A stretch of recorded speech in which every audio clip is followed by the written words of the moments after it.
seller, a house flipper, a businesswoman, a go-getter, a big investor, a gold builder that could teach you to get richer like millions, baby. You really about to fill your savings. You about to have multiple streams to pass these children, baby. Let me teach you to get your credit on track in the long run. You'll make it all back at Catalyst and watch it all psychological black gold firm, but we ain't all black. What's up, everybody? It's your girl, Constance Carter. It's the Grow Your Money Club, but Grow Your Money podcast. And I always like to talk about ways that we can grow our money and not blow our money. Today is Monday, and today is Money Monday. I like to talk about money on Mondays because I think it's extremely important that we have these conversations and we know exactly where we are financially. But I never try to have conversations with you without trying to have a solution. But I was actually watching on social media earlier yesterday. Actually, one of the senators, they were talking about how the GDP has declined significantly because of Black unemployment. And I think they're doing what they wanted to do in making America great again. That's making Black people unemployed again. I think that was part of making America great again is making Black people unemployed again and unemployable, because that's essentially what's happened. Is they have been very, let me put this other banner up. They have been very intentional about losing Black jobs. I don't know if you've seen, I guess they had there's been so many things that's been going on. And I feel like we're in the twilight zone. I feel like we've taken so many steps backwards with regards to what's happened in the last year in this administration. But I also feel like it's a time of a great awakening, y'all. And I'm still very, very optimistic. I told y'all last year when Trump got elected, this year we're going to mind our Black business, and we are going to mine our Black businesses. That's what we need to be doing. And I'm going to talk about historically. You know, I like to talk about the history. I'm a history buff. I love history. I love Black history specifically. And so I want to talk about the historical aspects of this, but I also want to talk about what this means for us now and how we're moving forward, because there has definitely been an intentional effort to push Black people out in every way imaginable. And I saw a video over the weekend, I think, of that Black farmer. I don't know if you guys seen the video of the Black farmer. He's part of the farmers, and I guess the farmers are seeking relief from the federal government, and they would not invite him to the table. Why? Because they said they were not doing DEI right now. So just because he's Black, that means he can't participate in the federal subsidies that other farmers are getting because he's Black. So he's automatically considered DEI. We're not doing DEI, which really translates to we are not giving money to any Black people, any Black farmers. It's odd, right? He's a farmer just like everybody else. I don't understand what DEI has to do with that. Also reflective of Governor Wes Moore, who's the governor of the great state that I've recently moved to. And he is the only Black governor in the United States, in America. And he is, I think he's a vice president of the board of governors or something like that. And he was the only governor that was that was uninvited to the White House for a governor's event. The only one. And he's the only Black one. So they have been very intentional. So when I see Coons get on here and say that this administration isn't racist, they are very racist. And Donald Trump knows what he's doing to an extent, but I also believe that Donald Trump doesn't know what the hell he's doing. He doesn't know. He is being controlled by other entities, other powers. It doesn't make him any less racist, but he doesn't know what the hell is going on. Folks in this country are so sick with racism that they will cut off their nose to spite their face, and understand that Black unemployment means a terrible economy for everybody, not just Black people. And that's what people got to understand. But they are so. I don't know if you guys know that historically, we could have had free healthcare in this country. It got voted down every single time because white people did not want Black people to have equal healthcare to them. So they rather pay for it than give Black people benefits. That's the reason why we don't have free healthcare in this country as a whole. Like every other first world country out there has free healthcare. The United States of America does not, because they wanted to exempt Black people, and there was no way that they could legally do it. So what they did is they voted against it. So they will vote against their own best interest to somehow subjugate black people or somehow exclude black people. I did a video on last week, and I hadn't planned on showing it, but I'm gonna show it anyway. I did this video on Thomas Thistlewood. Put a thumbs up in the comment if you saw this video. But it is very brutal, and I'm going to tell you, discretion is advised if you want to watch this video, because viewer discretion is advised, because it tells the horrors of slavery and just the sheer brutality. And the reason why I wanted to bring it up is because these same people who committed these atrocious acts are the same people who are running this country, who are voting. They are the same. And what's happened over the last 50, 60 years since the civil rights movement is that they've been just sleeping. They have not, it has not been politically correct for them to speak out as they are now. And so now that it is politically correct for them to do so, their true colors are showing. And so I just want to show you, let me just show you this video, because I need you to understand the level of depravity that we're dealing with when we're dealing with a lot of these people. And the Epstein files ain't got nothing on what's happened to black people over the years. And I'm not disregarding that, but I need you to understand that these people have always been depraved. This is nothing new. Watch this. Immediately gagged. Derby was made to shit in his mouth and was immediately gagged. Derby was made to shit in his mouth and was immediately gagged. That is a direct quote. Those are not my words. That's what was written in a diary in the 1700s by a British plantation overseer in Jamaica named Thomas Thistlewood. Derby was an enslaved man who was caught eating sugar cane, and for that he was beaten. Another enslaved man was forced to defecate in his mouth, and Derby was forced to eat it.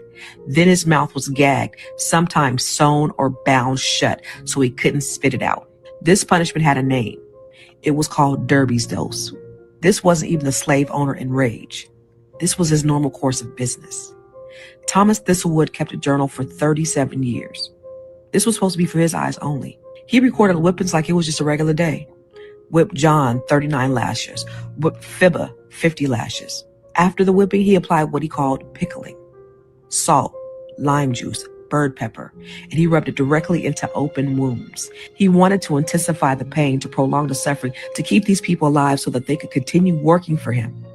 He mutilated people. He slit noses. He cropped ears. He branded flesh. During Tacky's revolt, a slave rebellion, he documented executions that many plantation owners participated in. These people were burned alive by slow fire, starting at their feet, so that the death took longer. He wrote this alongside notes about rainfall, about crops, and what he ate for dinner. The depravity. Then there was rapes, thousands of rapes. His phrase was always the same. I lay with Fibba. I lay with Sally after dinner. Listen. These depraved and barbaric animals practiced this inhumane and ritualistic cruelty for hundreds of years. This is the same man who was educated. He read books. He studied plants, much like many of them. So don't believe the hype when they try to act like slave owners were some uneducated peasants. The only thing that makes him different from the rest is that he wrote it down. And these journals weren't even the worst of it. This is why they want to take this out of schools. But guess what? The schools weren't really telling the truth anyway. That's why we have to. And thank you, Thomas Thistlewood, for writing it down. I hope you're somewhere rotten in hell. You know, James Baldwin said it best. To be a Negro in this country and to be relatively conscious is to be in a state of rage almost all the time. These are the ancestors of the people that are running this country. Your police officers, your doctors, your politicians, your judges. This is why we have to stay woke, because time does not erase evil that is passed in somebody's DNA. They've done enough torture to us, so we gotta stop doing it to ourselves. Now drop a black fist in the comments and share this with someone. So it shouldn't surprise you. It should not surprise you when you see the acts of some of these people today and how they're showing up today. They've only not done these things because it has not been politically correct for them to do so. But it shows up in the way that they vote. It shows up in the way that they react. It shows up in the way that they do things. And now they've gotten a little vocal. They've gotten a little bit of a microphone to kind of verbalize, because now it's not such a bad thing. Even think about yesterday's Super Bowl. Think about Bad Bunny. He's from Puerto Rico. Puerto Rico is actually American, right? Puerto Rico is actually part of America, but these white nationalists, these Zionists, these white Christian nationalists on TBN, no less. Where when I was growing up, everybody I knew was watching TBN. A lot of folks that I knew followed Paula White. And when it comes down to having to pick good versus being white, they're going to choose being white every single time over doing the right thing. They're going to pick their privilege. They're going to use God when it's convenient and only for their privilege, but not to help anybody else. So this, I find it odd. But when we talk about things like unemployment, when we talk about the economy and Black wealth and all these things, and one of my favorite mentors said that white people ain't thinking about you. They thinking about their families, their children. No, they are thinking about you. 100%. I do believe. I respectfully disagree. I believe that they are, and I believe that they are very intentional, and they are working every day overtime to disenfranchise you, but not like a lot of us think. A lot of us think that the powers that be, they just want to stay in power. They don't give a damn about poor white people either. They don't give a damn about nobody. It's the poor white people that hate Black people. And what the powers that be do is they just keeping everybody distracted so they can keep getting more and more money, keep everybody else hating each other. Remember, Lyndon B. Johnson said, if you can convince the lowest white man that he's better than the best colored man, he won't even know that you're picking his pockets. That's all that they're doing, is keeping us divided. Think about back on the plantation when they had the Irish people who were indentured servants. Don't get it twisted. They were not slaves. They were not chattel slaves in the way the Black people were chattel slaves. But you had these Irish people that were indentured servants that worked alongside of Black people, and they had to work it off for a period of time, and then they became free and they were able to integrate in society. However, what they realized very early on was that race is a social construct. That's when race became a social construct. What's up, Boyce Watkins? He's calling me right now. He's not watching me, obviously.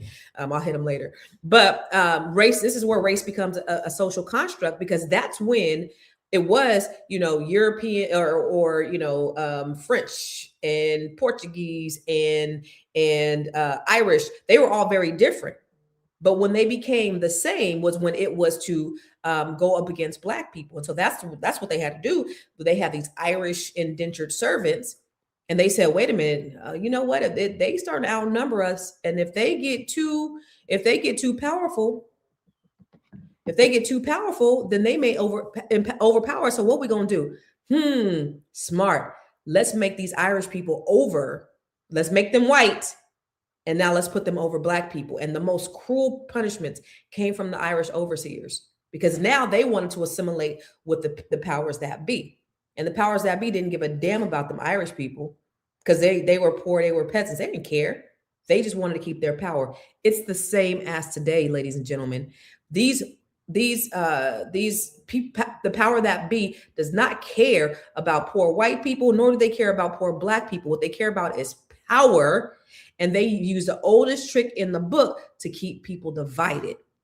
And what's happened to us as Black folks is we have adopted a lot of the talking points, which kept us oppressed. Because listen, as a man thinketh, so is he. So as soon as we stopped working for free, we became what? Now we're lazy. Now we're shiftless.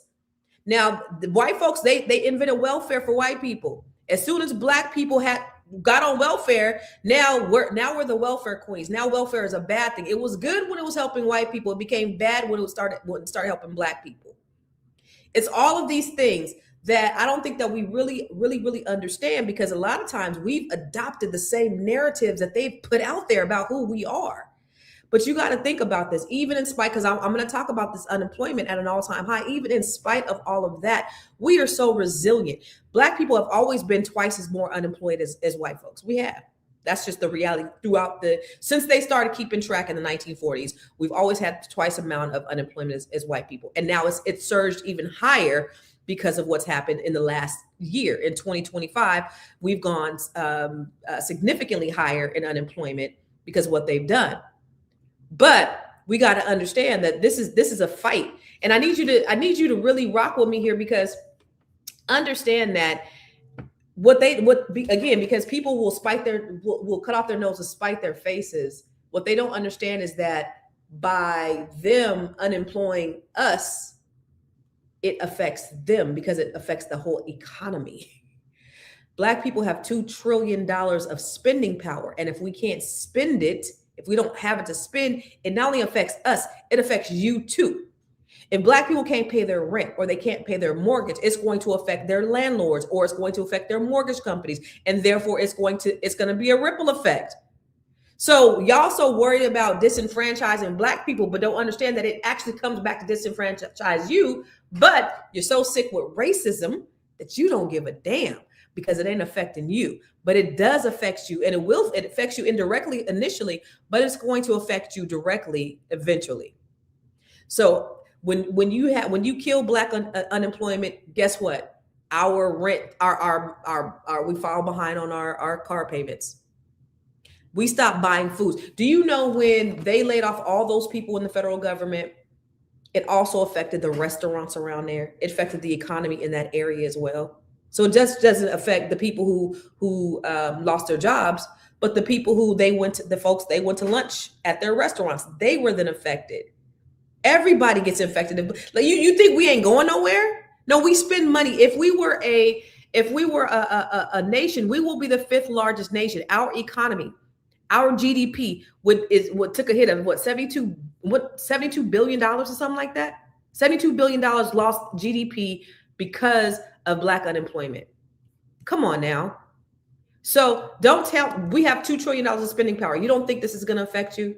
It absolutely does. But we're still here. We're still resilient. And we've been that way since the inception of this country. When we worked for free, we made something out of nothing. When you subjugated us, when you wouldn't allow us to go to your schools, we created our own schools. And guess what? Black kids were performing much better when they were at their own schools. We had our own hotels. We had our own restaurants. We had to make do with what we had, even though you gave us your scraps. That tells you how resilient Black people are, because we took your scraps. We took your damn chitlins and we made a nasty ass delicacy out of it, because that's what we do as Black people. We make something out of nothing. And so now when you have folks who are now starting to feel the burn, because understand that the government doesn't care about poor people, whether they're Black or white. That's why you see ICE attack even white people, because they don't give a damn about you either. But you're so sick with racism that you are fighting with us, when we all should be really fighting them, and we're not. And that's the thing. And that's the thing that we have to understand. I want to real quick, I need to tell you why we're here, because I always like to give a solution, but I have what's called the Grow Your Money Club, and I'm going to be right back. While everybody else is out here blowing their money, you about to be growing your money. How? Inside the Grow Your Money Club, this is your one-stop wealth building training hub designed to help you build, grow, invest, and diversify your income. You have the credit bundle, which is going to help you to increase your credit IQ with business credit, personal credit, with the credit repair masterclass. And then you have the real estate bundle. This is where we're going to show you how to invest in tax deeds, land banks, how to buy a house separately from your spouse, the living trust ebook, and from campus cash flows, showing your children how to become real estate investors. In the investor bundle, you're going to learn how to invest using Robinhood, the investor success formula, and the wealth map 6-phase blueprint that shows you how to build, grow, and invest your money. And finally, the business builder bundle. This is where we show you how to establish your entity and build business credit, how to obtain government contracts, how to create jaw-dropping video content, how to write and publish your best-selling book, and even how to bring your idea to life. You can purchase each training a la carte, get the bundle that fits your goals, or unlock the 12-month roadmap, which is your full access pass to every single training inside the Grow Your Money Club. While they're spending, you stacking. While they're watching, you winning. Join the Grow Your Money Club today. All right, so listen, we're at 7.5% unemployment. Okay, we were at 5% or 6% last year before Trump got in office. And here's what people don't talk about. The government did not track unemployment until around 1940. So even before that, of course, we were sharecropping. We had, menial jobs. We had maid jobs. And when Roosevelt did the New Deal, and he had, they came out with welfare and they came out with Social Security, those specifically targeted jobs that were not Black jobs. So again, they've always found a way to disenfranchise us. They always found a way to leave us out. So they were like, okay, we're gonna, we're gonna stimulate the economy. We're gonna do FHA loans. Well, they wouldn't give FHA loans to Black people. They redlined us out of that. Okay, we're going to give, GI bills to the veterans that are coming home from World War II. Well, guess what? A lot of Black people came home from World War II and didn't get nothing. Okay, we're going to stimulate the economy by giving Social Security and welfare to the people who need it. Well, we didn't qualify for welfare. They wouldn't give it to us. And Social Security was not for domesticated workers or sharecropping jobs. And so we didn't get access to that either. So we've always had to we always were left out of these things, much like the farmer, that the Black farmer that they said couldn't come to the Black farming thing to get funding because they weren't doing DEI. Listen, America is great. It's back to where it was before. That's where they're trying to push it back to where we didn't have advantages. But listen, y'all, we do have advantages because they didn't fucked around and gave us internet. They didn't fucked around and gave us AI, and we have access. I only bring all of this stuff up, and I always try to give you a historical perspective because I want you to understand where we've been so that you can know where we are, so that you can know where we're going. But you have to have an understanding of this because it's so paramount that we open up our eyes and we start to see differently, we start to think differently, and we stop depending on them. 30,000 Black women lost their jobs. 30,000 Black women within 5 months of Trump becoming president. 30,000 Black women lost their jobs. Good portion of them were federal government jobs. Remember when Elon Musk came with his what was that saw, that axe or whatever, and he's cutting. And Doge was a complete failure. So now, as a result of Doge coming in, now we don't have services. Now, IRS. Well, I'm kind of glad that the IRS, they cut a lot from the IRS, but a lot of the services are no longer there. So what happens now? We have to wait a lot longer. We don't have access to a lot of things that we had before, and they did that without even thinking. There was no thought to it. You know why? Because Trump doesn't know what the fuck he's doing.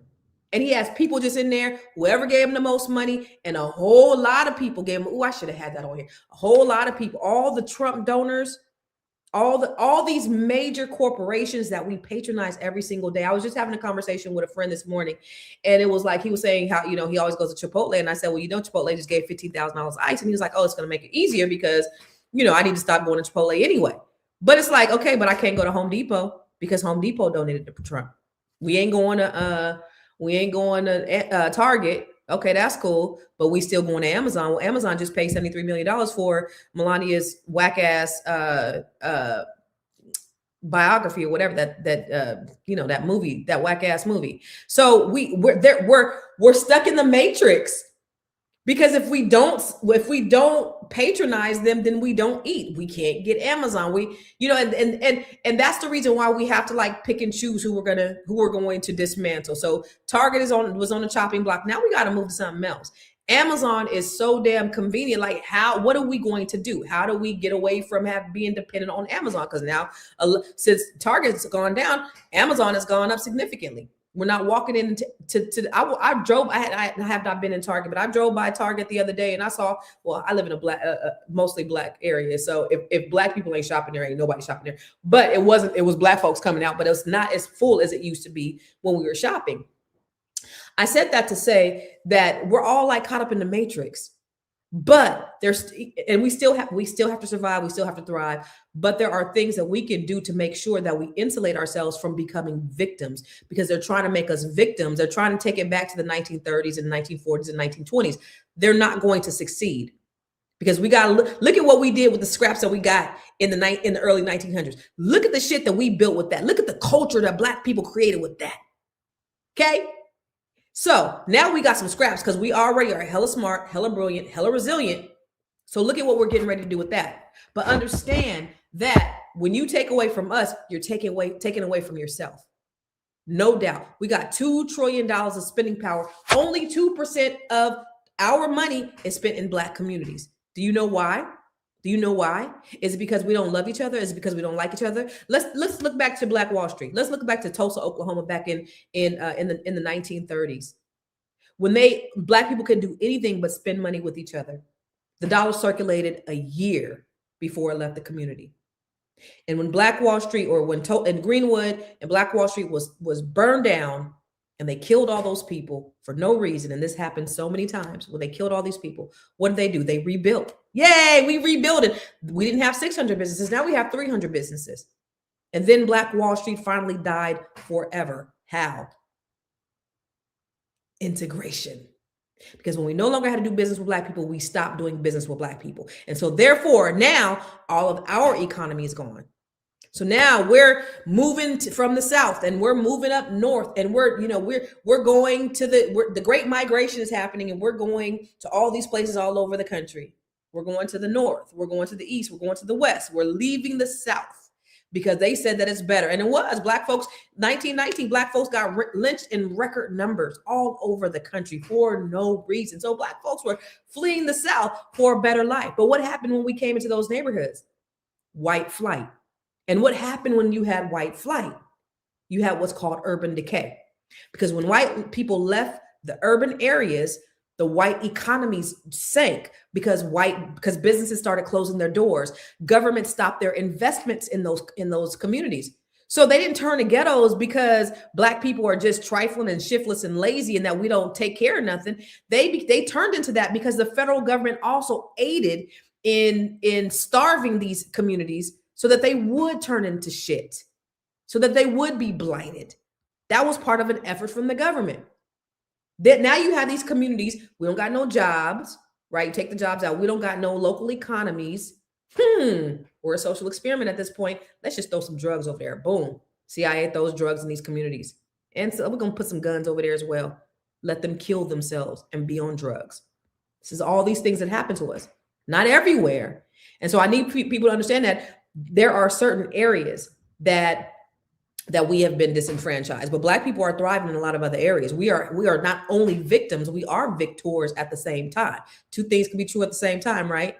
But these are systemic or systematic things that have happened in our communities that have gone on, that have tried to destroy us time after time after time. And through it all, we've been able to rise like out of the ashes like phoenixes. However, this right here, what we're going through with this unemployment, is a continual of the attack. So now we were able to kill them.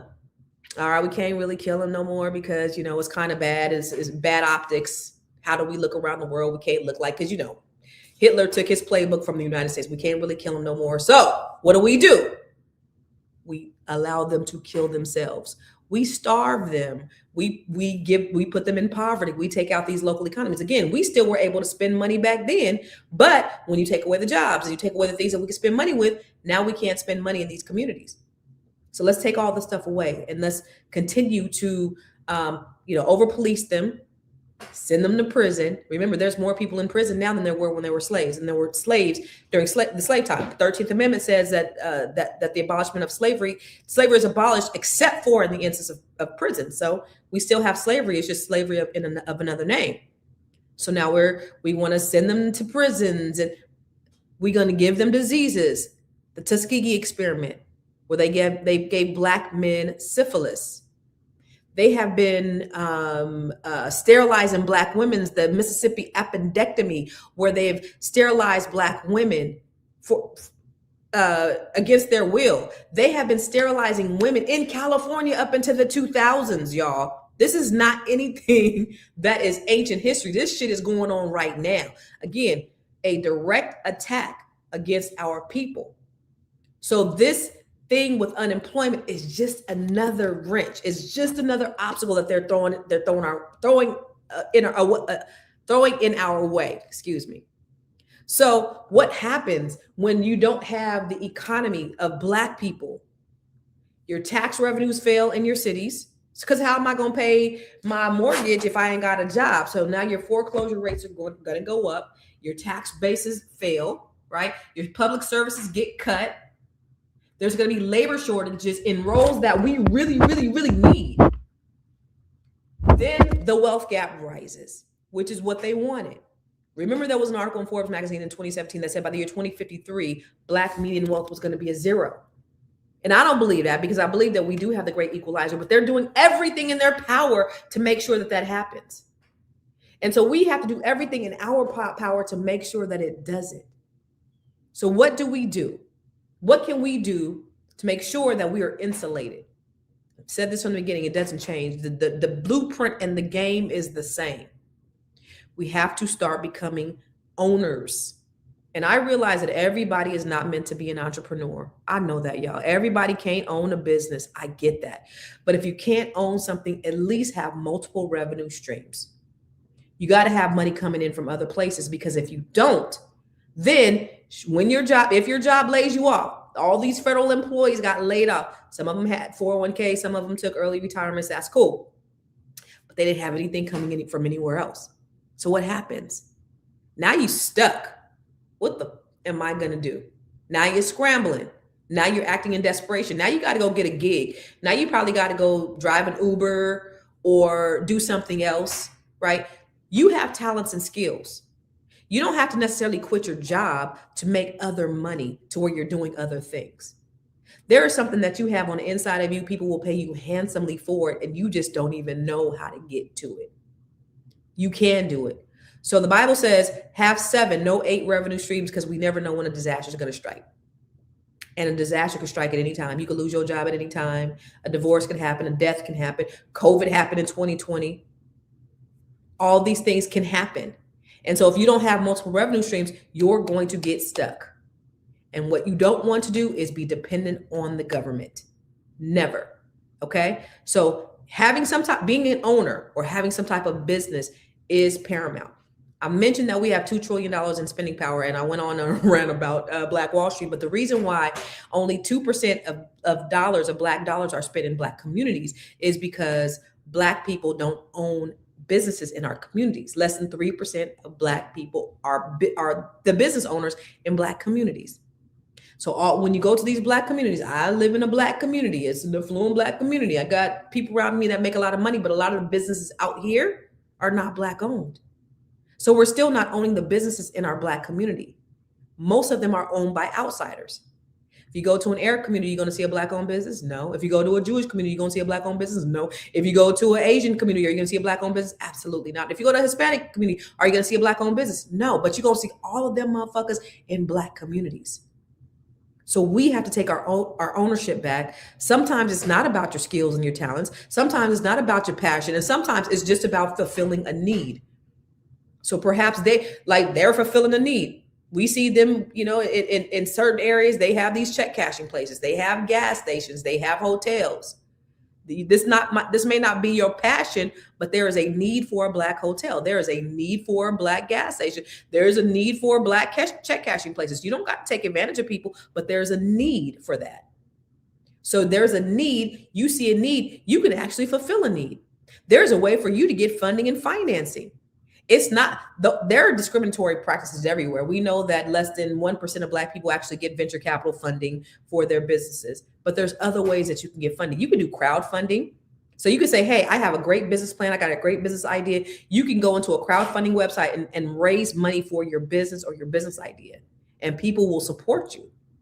You can get business credit. So if your credit is good and you want to start a business, is what I always tell people. If you have some type of entity, it makes no sense for you to have an LLC, but you not have a business credit card to go with it, because you can get it like that. And that business credit card could be the thing that's funding your business while you're trying to build it. So you don't have to bootstrap everything. You don't got to pull everything out of your pocket, but there are ways that you could do it. There are things that you could do. You could make a way out of no way. Berry Gordy, I loved what his family did. They kind of had a susu kind of. I went to what is that called? Motown, and when I went to Detroit last year, Motown, but I forget what the thing is called. Anyway, how Berry Gordy started Motown. What he did is his family, they were so progressive in their thinking. Wow. Their family would put money together. So his dad I think his parents were real estate professionals. They owned a grocery store, and they had an insurance company or something like that. So they were a very progressive family, but they will make all of him and his siblings put money in a pot. And every time somebody had a business idea or they needed, they wanted to purchase a house, they would come together and they would say, hey, I want to do X, Y, and Z. And the family would vote on it. And then they would say yes or no. Well, Barry Gordy said, I want to start this record label. And so they got together and they said, yeah. They even have the original bill of sale of when they gave him the money. Like, they were so organized. But there's things that we can do as a family, as families, right? We got to get our mindset. We got to start having these conversations with our families, because that's where it starts. Before we start asking these white folks for money, or we start asking these venture capitalists, or even start getting credit. And I know a lot of us don't have the money, but we got to at least just get the mentality right. You know what I'm saying? Sit down and have these conversations with your family, these critical conversations about finances, about financial literacy, about wealth. I grew up in San Jose, California. One of my girlfriends just texted me. I don't know if you still listen to Tanisha, but one of my girlfriends just texted me. We grew up in San Jose. When we were growing up, we used to laugh at Asian families, and mostly Asian families and Hispanic families too, but mostly Asian families, because it will be 20 or 30 of them up in a house deep. And we'd be like, it's 20 or 30 you motherfuckers up. Guess what? Go to San Jose now. They own everything. They figured out how to do it. Not that they had a whole lot of money, especially the Vietnamese ones. They didn't have a lot of money. I think it's South Vietnamese people that don't have a lot of money. Those are the poor ones. But what they did is they got in that house and they lived disgustingly. I don't want to say that, but they did. But they lived together until they built something and they were able to invest in each other. There's a way that we could do that to where it's conducive to our lifestyles, right? You don't have to be in the big McMansion by yourself. Perhaps you can bring some people together. And you could have, somebody said last week, multi-generational living. So maybe your mom, your children, all of you guys are in the house and all of you are working in concert to make sure that everything is running and you are all investing in each other. So y'all have a pot.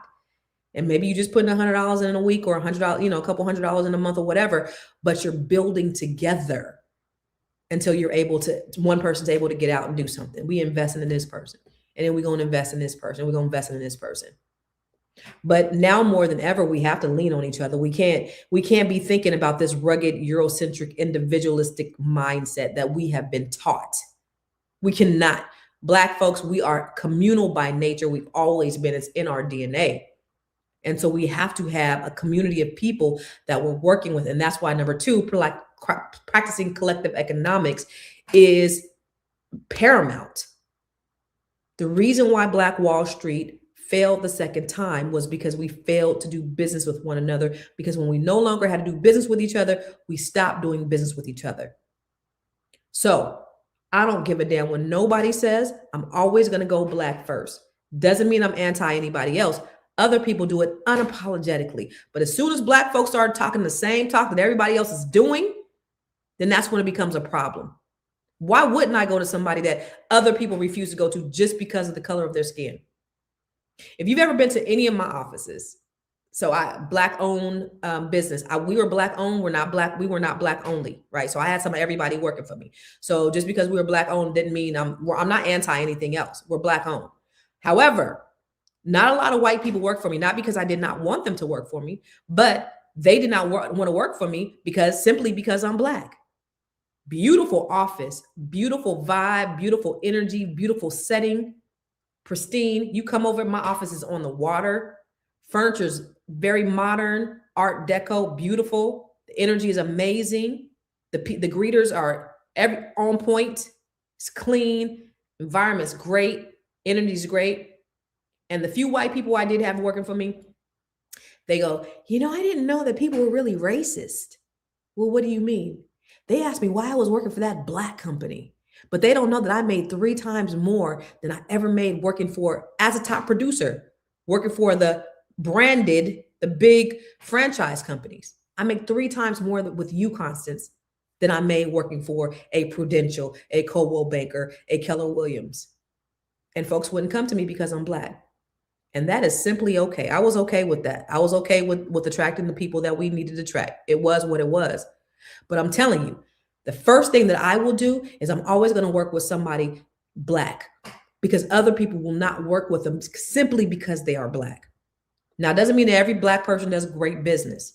I'm going to give a Black person the opportunity to not do good business first. And then before I X them off the list, I'm going to talk to them and try to give them positive feedback. Hey, this has been my experience. This is my experience. This is what happened. And sometimes and I've done that. Sometimes they're receptive and sometimes they're not. Okay. But I've definitely done it. And I'm never going to stop going to Black owned businesses first. I remember one of my agents saying, all the people that you choose to do the work here are all Black. Yeah. Period. So there was no explanation needed. It was what it was. I'm always give us an opportunity first, because other people will not give us an opportunity. So we got to start practicing collective economics. Also, maintain your credit, people. I know during this time of uncertainty, you may have to let some things go. If you are one of those 300,000 people that were unemployed, call your auto company. Tell them what's going on. Tell them I need some deferments. Call your mortgage company. If you've been laid off, your mortgage company will work for you. They will do deferments. It's easier to get your deferment from a house that you own than from a house that you rent. If you late on your rent 5 days, you will get a notice to vacate. Okay? Unlawful detainer, a notice to pay or quit. That's what you will get. If you have a mortgage, then your mortgage company will work with you. They will do a loan modification. They will do a forbearance, or they will do a deferment. So call all your creditors and say, I'm having a hard time. I just got laid off. Please defer my payments as long as you can. Some will do 30 days. Some will do 90 days. But get that damn deferment so that you will not F up your credit. Okay? That's another thing, because your credit is going to be key. Now, you can rebuild credit, but your credit is leverage to build wealth. Okay? So make sure that your cash flow, hopefully you guys have put some money away. Hopefully you got some investments in some stock, your retirement. But now it's time to really cut some things back. Download the Rocket Money. There's some other apps out there, but it'll tell you everything. It'll give you a snapshot of your entire budget, your financial situation. This is how much I spent. This is how much I made. It'll look at all that stuff, and then it'll say you have all these subscriptions.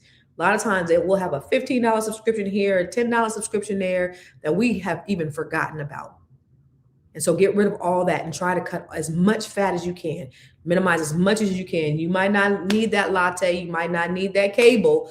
Do whatever you can. But even if you're not in a position where you've lost your job, these are things that you should be doing anyway to cut back the fat. And then the money that you're able to save, put it in something that's going to yield compound interest. Not just a savings. Don't put it in the bank account because you're making 0.23% interest. Put it in something else. Whether it's some type of high yield savings, whether it's a permanent life insurance policy, whether it's stock, S&P 500, put your money in something else that's going to yield a greater return on your investment. Okay? Because that's going to be the thing that is really going to help you in those tough times. Because imagine, they say we need 6 months of our bills because we never know. Most people don't have a month. Most people are living paycheck to paycheck. And most of us are a paycheck short of being homeless. So it's important that we definitely get in on business ownership, investing. So take your money out the bank and put it in things that are going to generate compound interest. Having multiple revenue streams. Right now, a lot of folks are doing these gigs. They're doing Uber. They're doing Instacart. They're doing Lyft. Do whatever you got to do. But whatever extra money you get, take that money and invest it and don't utilize it. We got to start thinking about how we can grow our money and not blow our money in times such as this. The reason why I went through the history lesson is so that you can understand the mind of these people who are trying to disenfranchise you. I don't give a damn what nobody says. Oh, they're not. Yeah, no, they are trying to disenfranchise you. They're doing everything that they can to ensure that they suppress you in one way or another. And that's the unfortunate thing, though. what they, again, they're so sick with racism that they don't understand that not only does it affect you, but it affects them. It is a ripple effect, and it will end up coming back to affect them. But they gave us the AI and the internet, and we now have more technology in the palm of our hands with our phone than they had when they put the man on the moon. And create your businesses with this. One of my favorite books is Outliers by Malcolm Gladwell. Anybody ever read the book Outliers by Malcolm Gladwell? He talks about 10,000 hours to perfection. And he talks about, I love the way he writes, but one of the things he says is that, it takes 10,000 hours to become great at something. And he had all of these different examples, the Beatles and Bill Gates and all these different people who did their craft by happenstance, and they became experts because they practiced at 10,000 hours. There's 10,000 hours that you waste every year. And you know what it is? Scrolling. Imagine if you took the time that you did scrolling and you did something productive. Where that you put this time, because it doesn't even have to be your money, right? Because investing your money is important, but investing your time. So instead of scrolling, perhaps you could start reading something that is beneficial. Perhaps you could start listening to something that's beneficial, that's going to enhance you in one way or another. But there's little movements, little needlepoint movements that we can do every single day that's going to change the trajectory of our lives. What we put inside ourselves, how we listen, what we do. I had been working out for 16 years.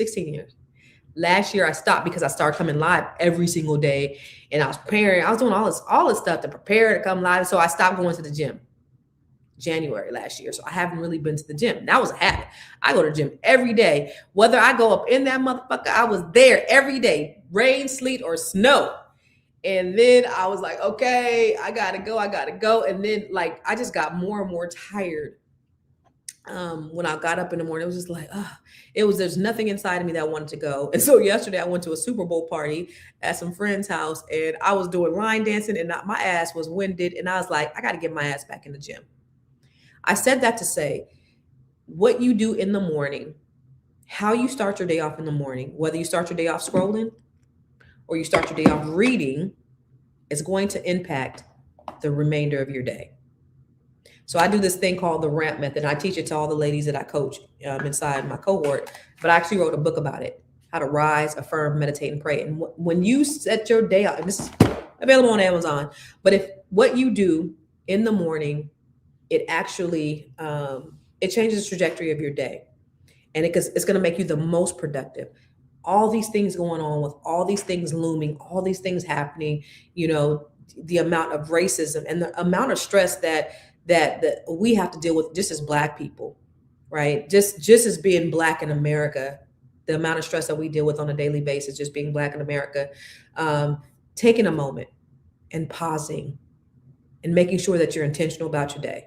Every day that you get up in the morning, just being intentional, slow down, rise. Don't just hop up. Affirm, today's going to be a great day. I am important. I'm beautiful. I'm dope. I'm the best. Whatever it is, tell yourself that. And then take a moment to meditate. And that's just hearing from God. That's just getting the downloads. And then you pray. And when you pray, I'm not talking about praying like asking God for things, but I'm really talking about a prayer of gratitude. Just, God, thank you. It's cold as hell out here, but I'm grateful that I'm indoors. You know what I'm saying? Man, right now I have no car. Y'all, I don't got a car. I have not bought myself a car. My Tesla was a lease. I finally took it back. And then my Range Rover, I had given it to my daughter and my son, and they blew the engine. Didn't know that. So it's going to cost me like $25,000 to get it fixed. So I don't have a car. So I bought my son a car last week. My 17-year-old just got his license. I bought him a car. Anyway, I said that to say, I ain't got no car, but I'm grateful. I haven't bought myself a car yet. I haven't been outside. I've been snowing in for the last 3 weeks, so I have no need for a car. So that's a blessing, right? I ain't got a car though. But anyway, I'm saying that I have no car, but I'm grateful for the fact that I just bought my son some wheels. My daughter got a car. I don't need a car. I could just kind of get chauffeured. I could do Uber. Thank God for that. thank God for the little things. Thank God for whatever it is, whatever your deficiencies are, whatever the things that you're going through. It could be worse. It could be worse. So starting your day off that way is going to make sure that you're productive, and it's going to open up your world to so much more, all the blessings, right? So regardless of what's going on with the federal government, there's things that you can do.